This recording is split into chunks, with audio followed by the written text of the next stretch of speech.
I wanted to make a video because I've been hearing a lot about things like white privilege and just there's a lot of racially charged conversations going out there, Black Lives Matter and things like that.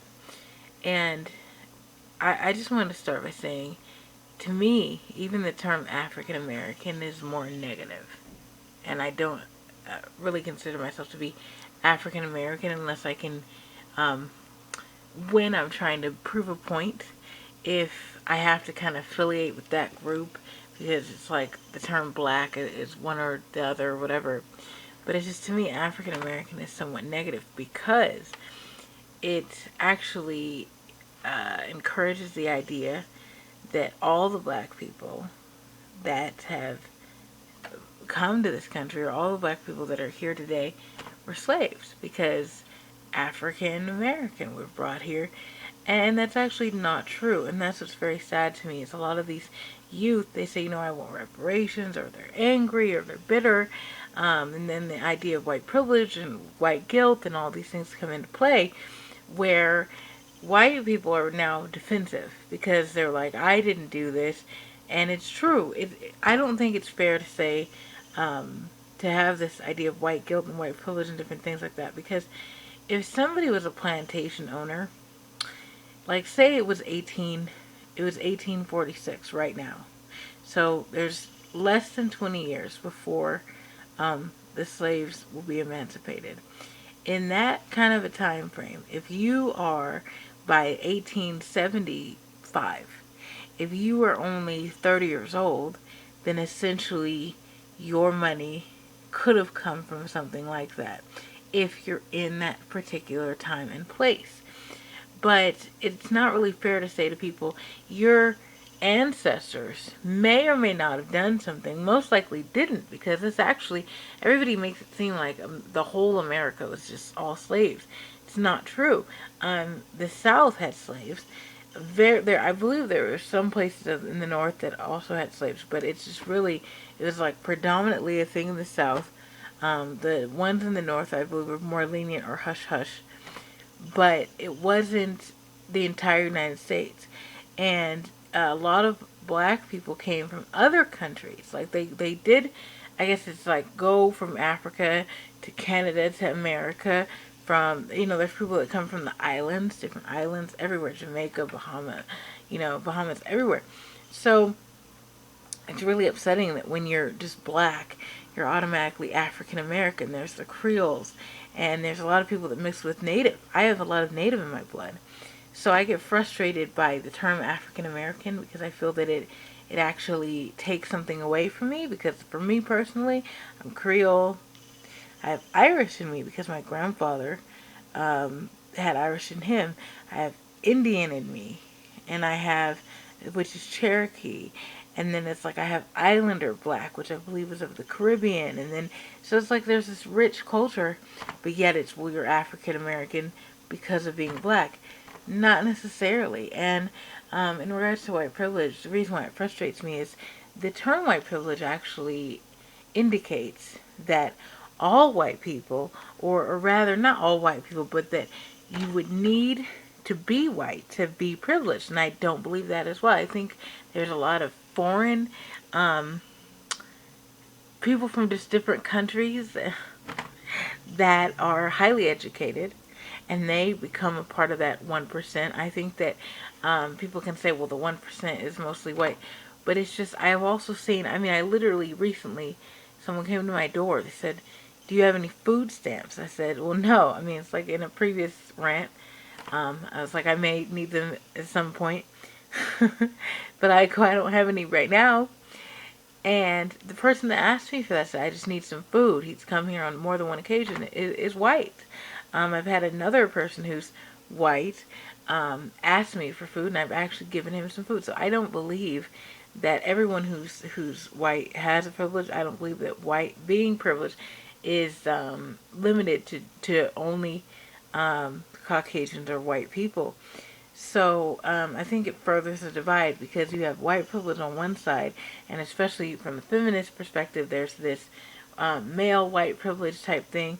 And I think that the male idea is more of realistic standpoint than white privilege. But then I think that it does depend on where you're at, because I've lived in a really small town where it was really racially charged. I got called the N word and got pushed around by a coworker, and I feel that if that happened somewhere else, had that happened somewhere else, maybe things would have been different for me. But I felt victimized, and I felt uncomfortable, and I had to quit. I was like, I can't work around him, but I couldn't. I mean, no one cared that that happened to me.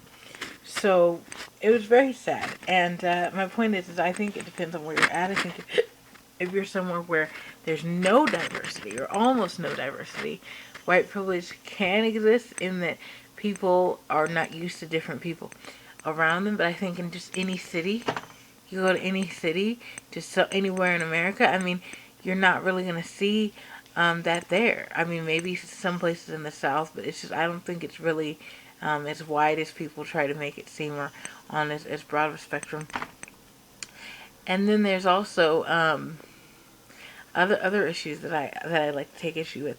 I actually don't like the idea of Black Lives Matter, and that might sound really awkward for Black people or African Americans watching this clip, but I don't really like the idea of Black Lives Matter on the basis that I feel that it further separates us as a racial group. I think that saying Black Lives Matter, it's like another thing that I feel is so separative.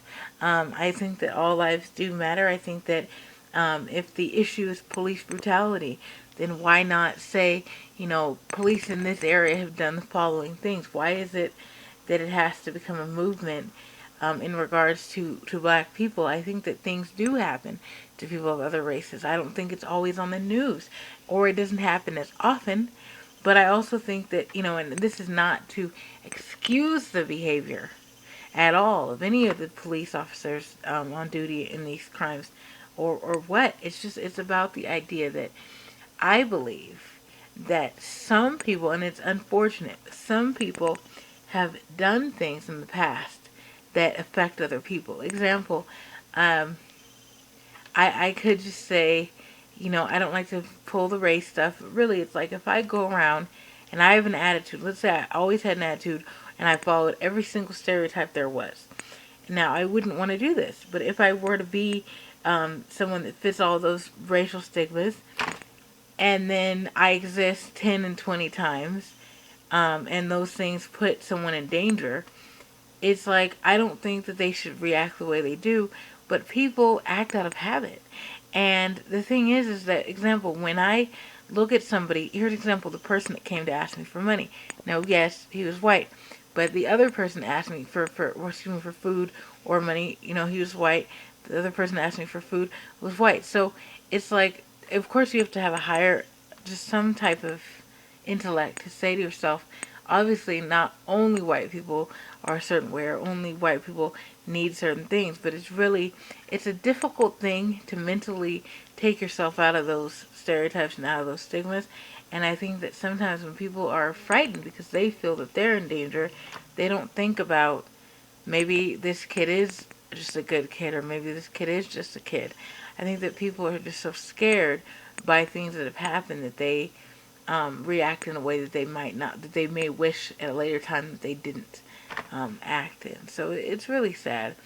But I think that as opposed to Black Lives Matter, I just think that putting individual attention on these matters and really saying, this can't happen, whatever the case scenario was.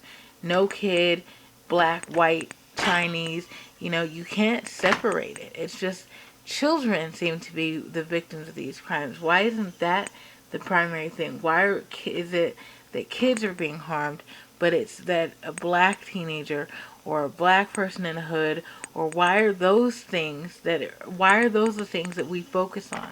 Why can't it be the actual quality of that person's life, African American or otherwise, black, whatever you want to call it, or otherwise? Why can't it be just a nationwide, every single time a person is killed in a way that is questionable? Why can't that still have that same thing? I have a cousin who was killed. I believe it was either before I was born or when I was very small. I don't believe that received any publicity. So I think they kind of pick and choose. Of course, it was many years before Black Lives Matter. I had another cousin who was killed in a hit and run. But it's like still, when people are killed, it's just we're very choicey, and we choose which types of things we want to put attention on. And I think that it's literally like all or nothing. And if we're not aware of everything going on, then the separatism between some things can turn other people off. Maybe there's Asian people being killed, so when Asian people hear about the Black Lives Matter, they're not interested. Or there could be, there's just a lot of things happening that goes under the radar. And I think that we should just focus on all lives mattering, or kids' lives matter kind of thing. I said that first. I don't see any hashtags for that, so I don't want anybody to take that idea. So I might erase this video in a little bit. But anyway, I just get frustrated with ideas like that. And I think as long as we feed into those ideas of race and Black Lives Matter and white privilege, though, that's what makes these things exist, is really feeding into them. I feel like things were less racial when I was growing up. When I was like in the 90s, I felt like race wasn't really an issue. It became an issue the older I got. High school and beyond is when race really became an issue for me personally. So I think we need to change that. I think we need to just take that away, because in Britain they don't do that. You're from Britain, you're from Britain. That's it. You're a Brit or whatever. But it's like here, you can't just be an American. You have to be a African American or a Mexican American. But then if you're Caucasian or white, you're just an American. And it's like, why can't we all just be Americans? It's not about taking away something. It's our personal business as to where our origins are from. But if we're born here, we're Americans. Why can't we just, even if you apply for citizenship and then you become an American, but it's like, why can't we just be Americans? That's my question. Well, have a good day.